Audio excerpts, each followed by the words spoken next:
السلام علیکم ورحمۃ اللہ وبرکاتہ۔ الحمد للہ رب العالمین والصلاة والسلام علی اشرف الانبیاء والمرسلین، اما بعد فاعوذ باللہ من الشیطان الرجیم، بسم اللہ الرحمن الرحیم۔ رب اشرح لی صدری ویسر لی امری واحلل عقدۃ من لسانی یفقہوا قولی۔ اللہم انفعنا بما علمتنا وعلمنا ما ینفعنا وزدنا علما، آمین یا رب العالمین۔ الحمدللہ آج ایک اور طاق رات ہم دیکھ رہے ہیں۔ اللہ تعالیٰ کا شکر ہے اس کے اوپر کہ اس نے ہمیں توفیق عطا فرمائی کہ ہم رات کے اس پہر میں بیٹھ کے اس کی عبادت کر رہے ہیں، اس کو یاد کر رہے ہیں، اپنی آخرت کو یاد کر رہے ہیں۔ اور اسی سلسلے میں ایک جو ہم نے سیریز شروع کی ہوئی ہے، وہ بھی مقصد یہی ہے کہ ہمیں ہماری آخرت یاد رہے، ہم غفلت سے جاگیں۔ تو آج دیکھتے ہیں اگلی قسط اپنی اس سیریز کی، دنیا کے مسافر۔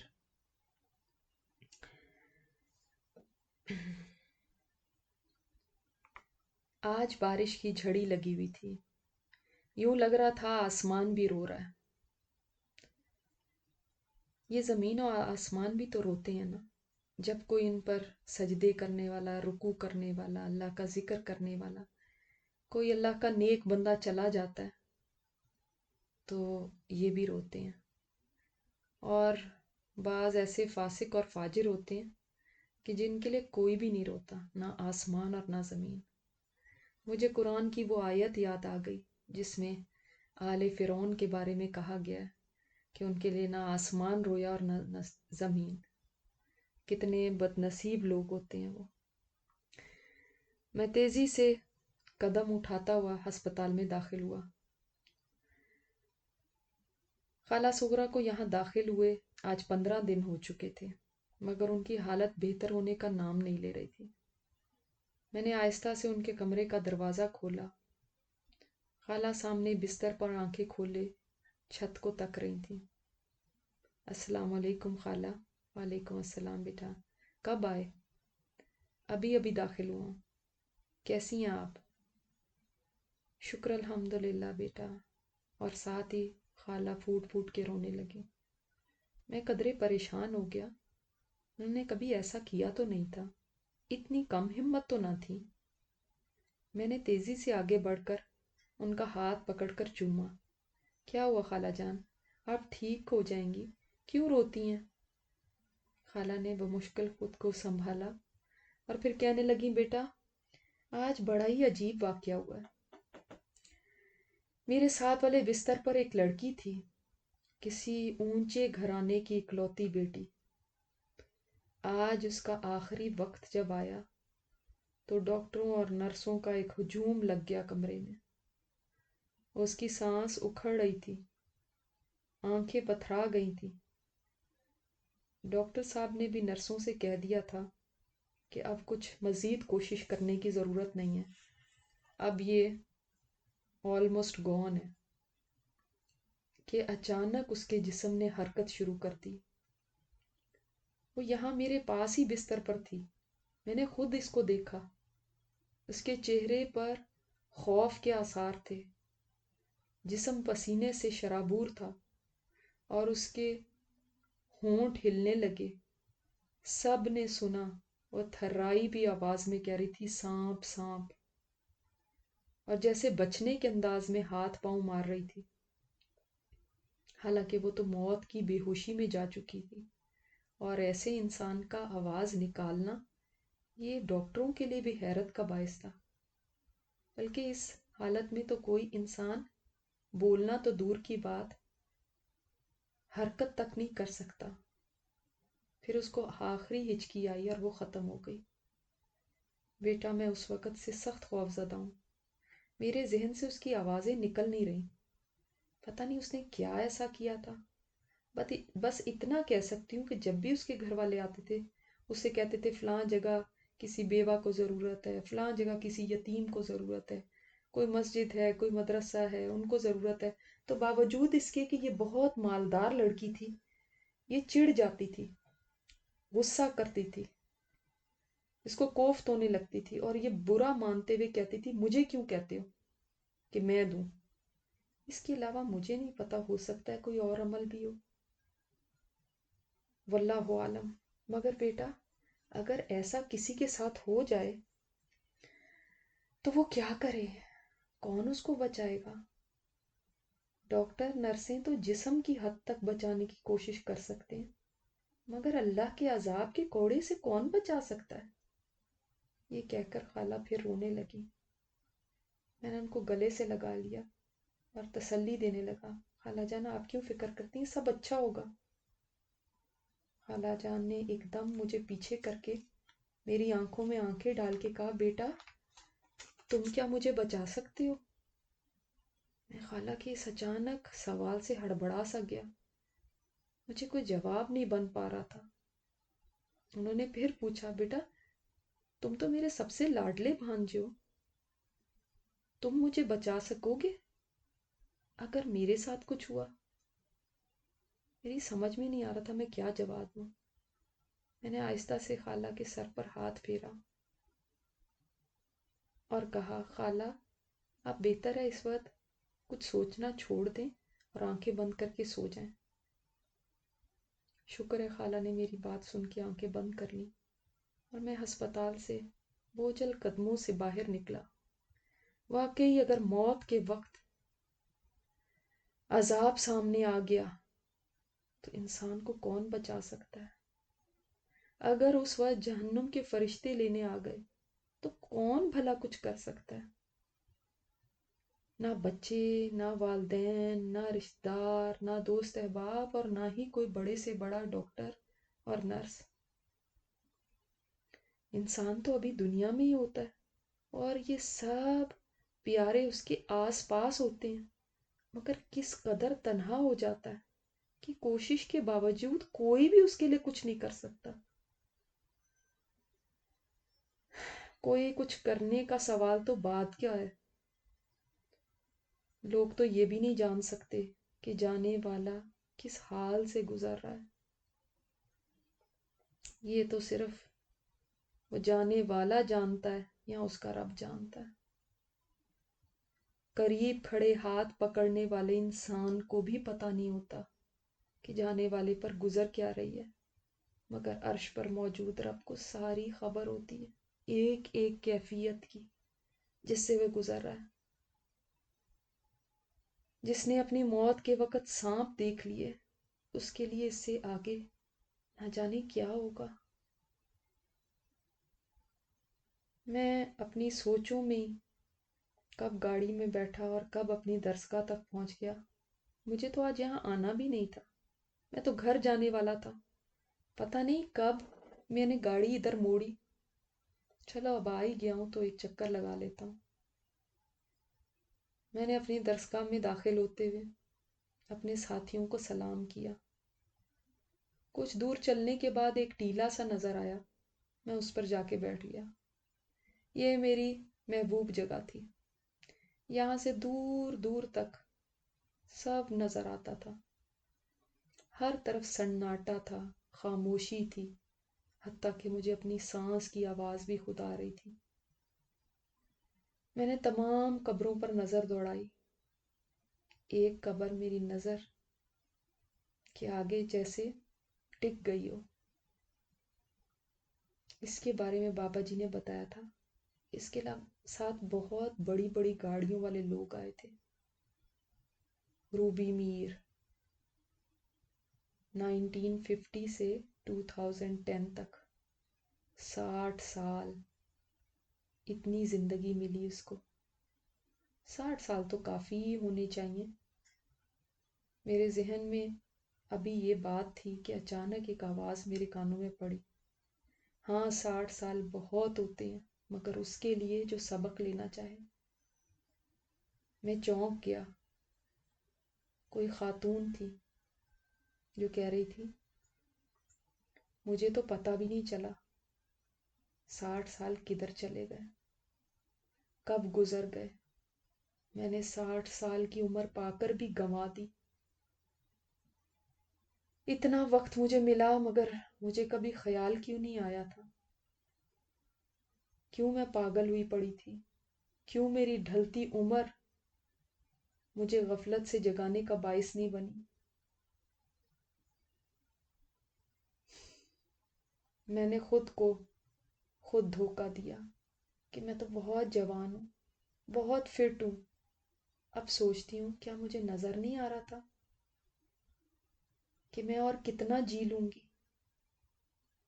ہر سال میری زندگی سے کم ہو رہا تھا، لیکن مجھے ایسے لگتا تھا کہ میں 40 سے 50 اور 50 سے 60 کی نہیں ہوئی، بلکہ ابھی تک 20 کی ہی ہوں۔ مجھے نفرت تھی کہ کوئی مجھے باجی کہے، آنٹی کہے۔ جانتے ہو کیوں؟ اس لیے کہ میں اس دھوکے سے خود کو نکالنا ہی نہیں چاہتی تھی کہ میری عمر بڑھ رہی ہے۔ میں انہی خیالوں میں رہنا چاہتی تھی جو جوانی کے تھے۔ اسی وجہ سے دنیا سے جانے کا کبھی خیال ہی نہیں آیا تھا کہ مجھے بھی چلے جانا۔ اور کسی میت والے گھر اگر چلی جاتی اور ذہن میں کبھی کوئی خیال آ ہی جاتا کہ ہو سکتا ہے مجھے بھی جانا ہو، تو میں یہ سوچ کے اس بات کو جھٹک دیتی تھی کہ ابھی تو میرے سے اتنے بڑے بڑے بیٹھے ہوئے ہیں، فلاں بھی بیٹھا ہے، وہ اتنی بوڑھی ہے، ابھی ان کی باری ہے، ابھی میری تھوڑا ہی باری ہے، ابھی تو میں ینگ ہوں۔ میں نے اسی سوچ سے لوگوں کو تو دھوکہ دیا ہی ہوا تھا۔ زبردست ڈریسنگ کرتی تھی، میک اپ کرتی تھی، اپنے آپ کو مینٹین کر کے رکھا تھا، مگر افسوس یہ ہے کہ یہ دھوکہ دوسروں کو نہیں، اپنے آپ کو دیا تھا۔ یہ کبھی خود مانا ہی نہیں کہ میری عمر کے اتنے سال گزر چکے ہیں، اب میں ڈھل رہی ہوں، نہ ہی دوسروں کو کبھی یہ یاد کروانے کی جرت دی۔ وہ چیخنے لگی، کیا میں پاگل ہو گئی تھی؟ کیا مجھے عقل نہیں تھی؟ کیا مجھے سمجھ نہیں تھی؟ وہ پاگلوں کی طرح اونچی آواز میں چیختی چلی جا رہی تھی، اور مجھے لگ رہا تھا آسمان پھٹ جائے گا اور آج گر جائے گا اس کے چیخنے سے۔ اس کی کرب سے بھری چیخیں تھیں، بتاؤ میں نے کیوں نہیں ہوش کیا؟ بتاؤ میں نے کیوں نہیں اس گھر کی تیاری کی؟ بتاؤ میں کہاں گم تھی؟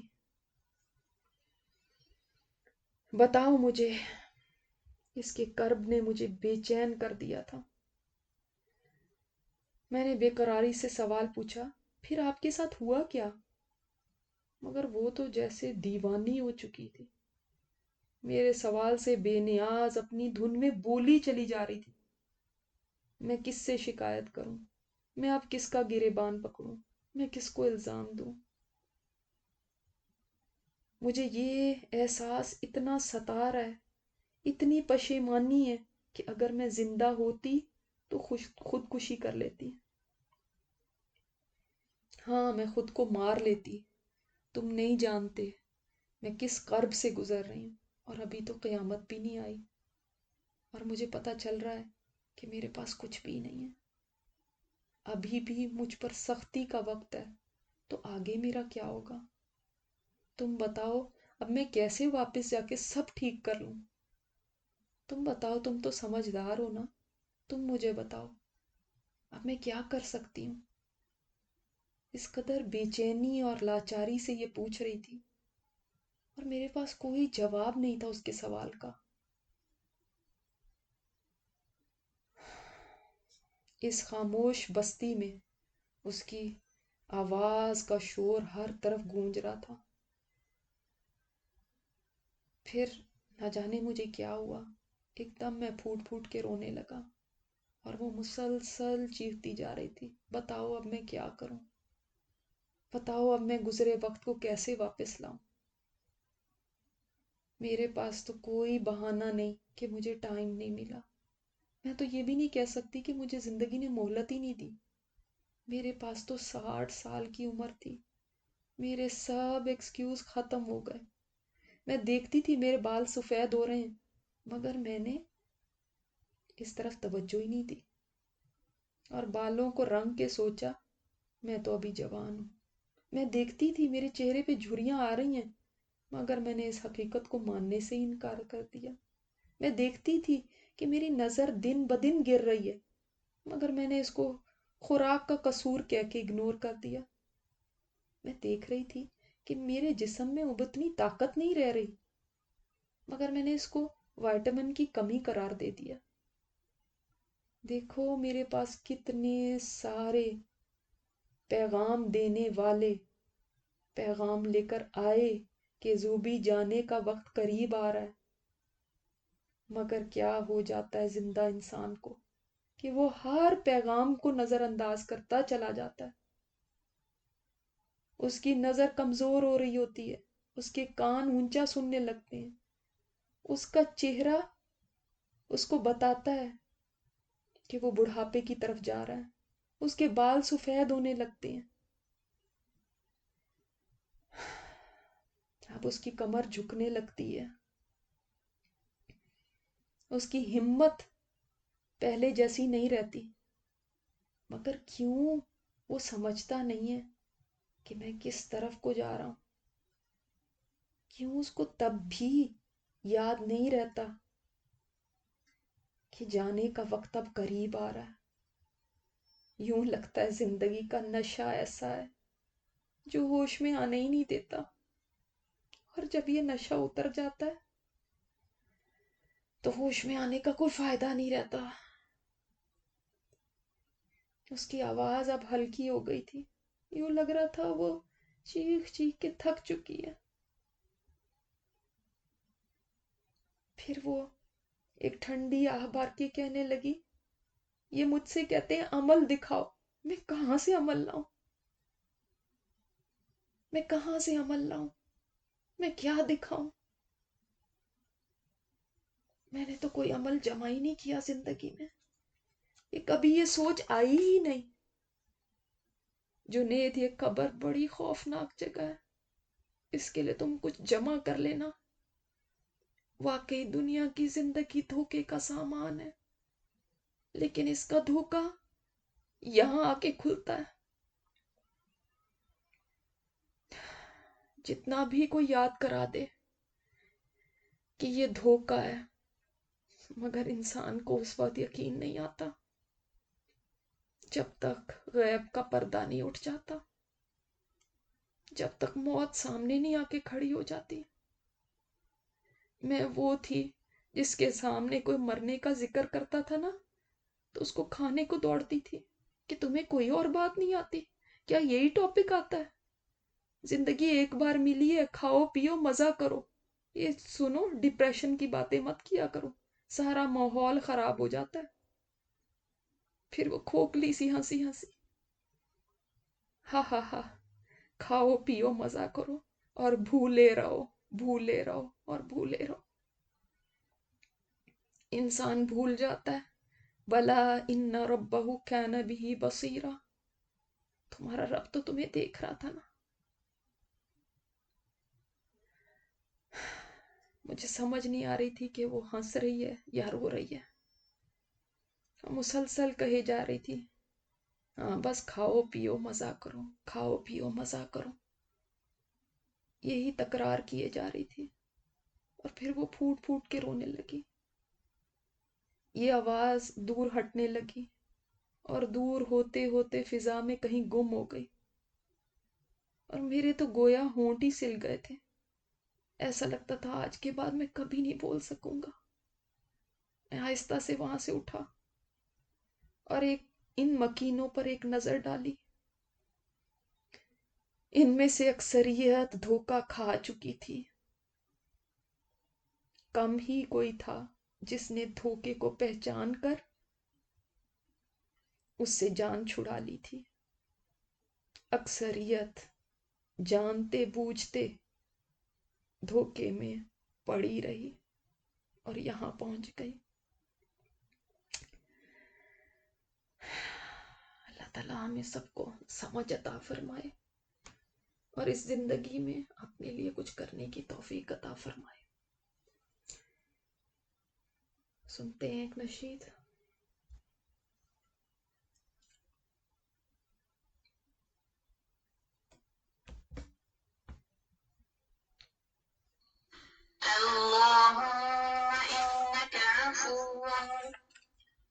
تحب العفو فاعف عني اللهم إنك عفو تحب العفو فاعف عني اللهم إنك عفو تحب العفو فاعف عني اللهم إنك عفو تحب العفو فاعف عني